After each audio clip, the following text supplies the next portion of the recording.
The follow-up is simple. Ask a question, listen to the answer, then follow up. I'm your host, Noah Kozlov. Enjoy. Hi, I'm Eden, co-host of the Follow-Up Podcast with my dad. And on this week's episode of the Follow-Up Podcast, we're going to talk about the big debate in the week junior. Is it okay for kids' books to have misspelled words in them? It is interesting. It's very interesting. So every week we sit right here on your bed and you come up with this topic that we want to talk about. And in the Week Junior, a magazine that we've referenced before, we just did with climate change about reading about it. They have this thing called the big debate, and they have the pros, the yes, and the cons, the no. And when I saw this, I thought, wait a second, who could argue the yes? Like for it to be okay to have kids' books with misspelled words. So when you first saw this, what did you think about? I thought no, because what I know is when, like you told me, when you read, well, then it makes you a better writer. Mm-hmm. So if kids are reading, like for an example, dog or like laughing dogs. So dogs here is spelled DOGS. So if kids see that in their books and then they write that, it's going to be a silly mistake. No.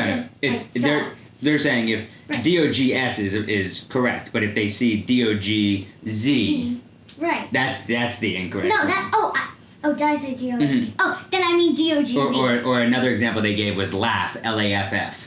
So people are going to write that, and it's going to be incorrect, and that's a mistake that once you learn how to do it, then it's going to make more sense, but you don't want to make the mistake. Right, so some of I think it was starting in kindergarten, there was this thing called inventive spelling, I think it was, where you would write words phonetically, so just the way that they sounded, just to make sure that you got all the sounds down with the word. And I understand that to a certain extent.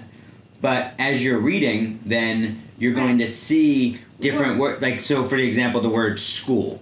You know how to spell school, and SCHOOL, but if you just spelled it SKOOL, that would be incorrect, but you would have all the sounds.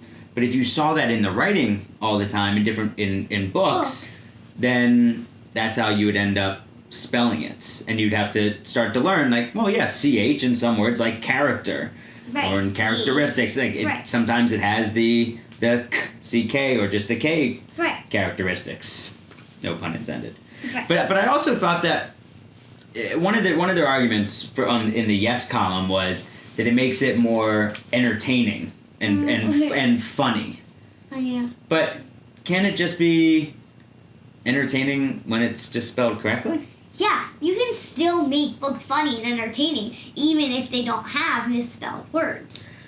Right. That's what I thought. And then the other one was, well, here. So you can read the yeses here. Okay, and then I'll read the three reasons why it's okay for kids' books to misspell words. What do you have? 1. The meaning of words is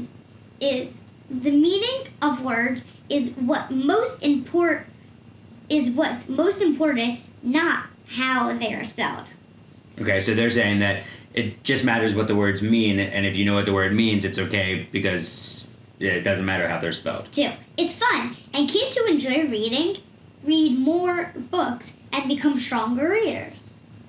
What do you think? I think, so that means, like, basically, when kids read more books and enjoy reading, then they'll become stronger readers because they'll notice mistakes. Probably. I think it's more that they think that these words spelled wrong make a book more fun to read. I would disagree. And 3, spelling means less as our world goes more digital. Today, there are spell checks to help catch mistakes. That makes my blood boil. Not correct. Because, so what they're saying is, you know how if we're writing, well, I'll give this back to you in a moment. When we're writing an email, or if you're writing something on, get closer, or if you're writing something in a document, if you misspell a word, it'll get underlined. Right? Correct. You've seen that. So, but then if you're writing a letter, handwriting a letter, then Right. no red line magically just appears on the page as you're writing, or if you're Right. writing a thank you note, and they're talking about like when you're writing text, things just get auto-corrected. If we get Can I make one point? But if we didn't have computers now, that wouldn't be a thing. exactly. So You have to think about also before. I think it is a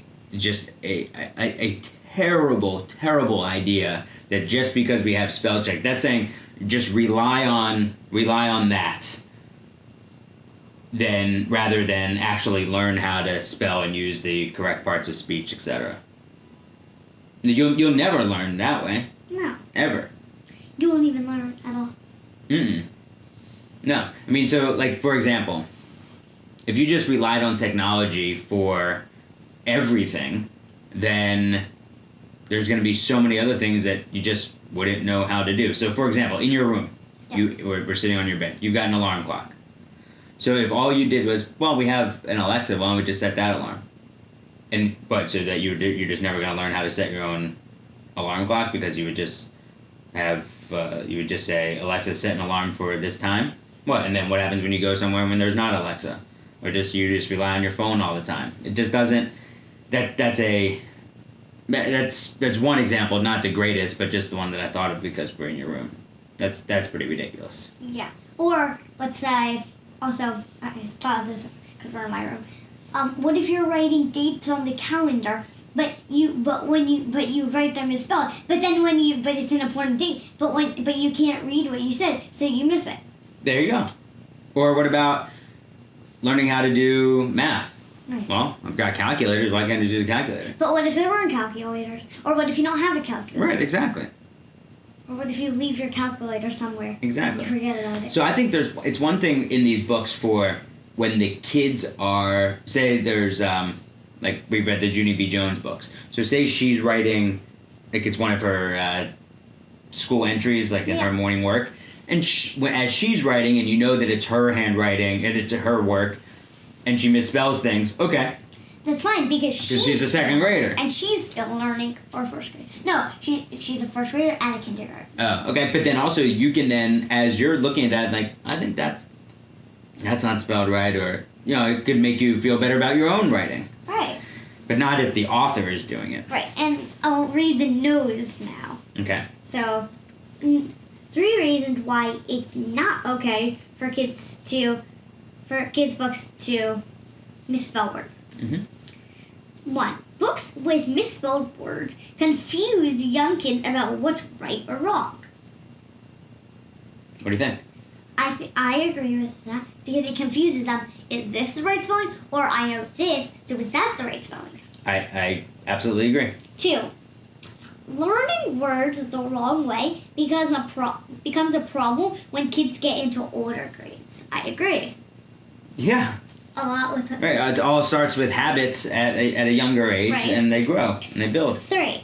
Some kids will be adults. No. Oh. You said about some Someday. kid. Yeah. Someday, kids will be adults applying for jobs. They'll need to show a potential. Good. They'll need to show a potential employer that they know how to spell. Yeah. How many mistakes I see in emails? Not just spelling is one thing, but just grammar, all the time. So I think it absolutely No. Yeah, absolutely no. Yeah. Yeah. Again, but if it's in the dialogue from that, if it's the actual young character writing it, That's fine. that's one thing. But Because it's there, but they're still learning, so it's okay. I agree. But if it's like the author's mistake, then no. Yeah. All right. So we got to vote in that poll. Yeah. Okay. No. No, it is not okay. All right. I love you. I love you so much. Thanks.